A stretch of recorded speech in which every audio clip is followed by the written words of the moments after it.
Detailed history taking. Let's delve into the core domains assessed during your long case exam. First, consider the art of detailed history taking.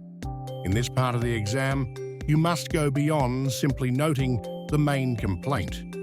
Your task is to unearth the full spectrum of the patient's medical history, including all comorbidities and how these conditions have evolved over time.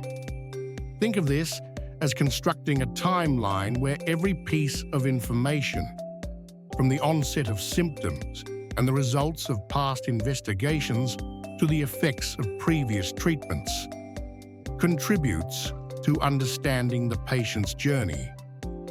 It's vital that you identify how past events, such as previous hospital admissions or episodes of treatment side effects, have shaped the current clinical picture.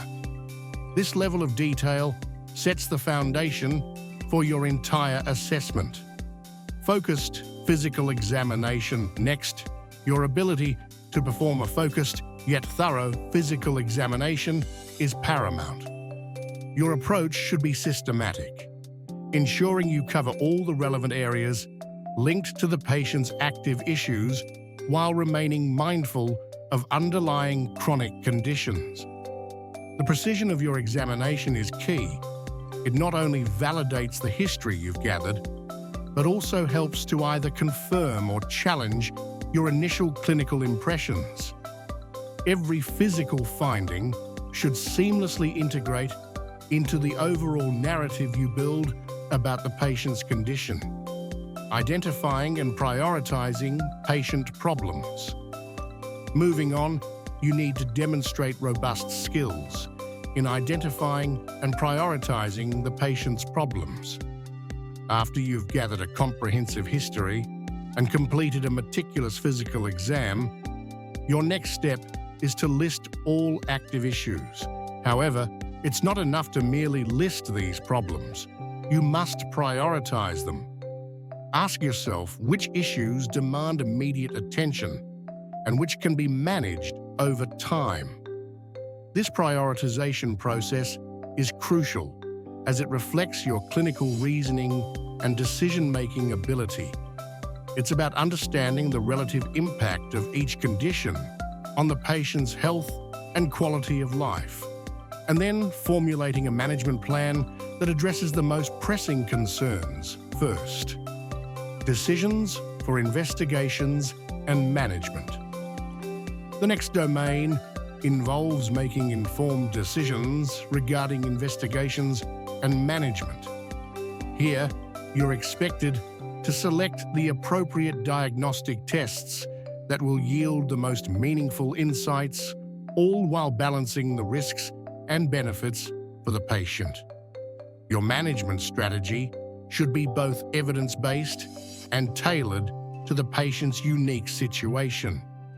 This means that every investigation you propose and every management step you plan should logically stem from the history and examination findings you've collected. Your choices should demonstrate that you're not only familiar with current clinical guidelines, but also capable of applying them judiciously in a real-world context, considering the broader impact. Finally, it's essential to consider the broader impact of the disease on both the patient and their family. Chronic illnesses don't just affect physical health. They have profound emotional, financial, and social ramifications. In your assessment, be sure to address these elements by demonstrating empathy and a holistic understanding of patient care. Recognize how the disease influences the patient's daily life, their relationships, and even their mental well-being. This broader perspective is crucial because it reflects your ability to treat the patient as a whole person rather than merely a set of symptoms. In summary, as you prepare for the long case exam, focus on mastering these domains, taking a detailed history, performing a systematic physical examination, identifying and prioritizing problems, making informed decisions about investigations and management, and appreciating the wider impact of illness on the patient's life. With deliberate practice and thoughtful reflection, you'll be well prepared to showcase your clinical expertise and provide comprehensive, patient-centered care during the exam.